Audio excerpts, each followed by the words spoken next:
Si Pangulong Duterte nang tinreten, tinakot ng mga malaking bilyonaryong oligarkong monopolista sa negosyo ng tubig, ang mga mamamayan na magpapataw sila ng 12 pesos and 50 centavos per cubic meter sa bawat mga konsumidor sa buong Metro Manila at paligid nito, wala pang 2 araw sinabi ni Pangulong Duterte, itigil nyo yan at kapag itinuloy nyo yan, may kalalagyan kayo.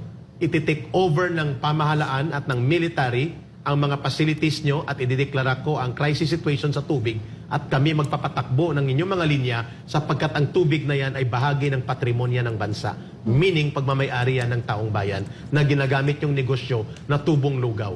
Umatras dyan ang mga bilyonaryo kagaya ng Pangilinan, Lopez at mga Ayala. Yan po ang hinahanap natin. And not only that, Eric, he also said, PRRD also said, the former president also said, if by 12 noon, wala pa ring tubig dito sa Manila, lagot kayo sa akin. And within seconds, there was water. There was water. This is what it really means now when you are in the office of the president. Exactly. That kind of power that you have, you can use, and you should use for the Filipino people, not for yourself.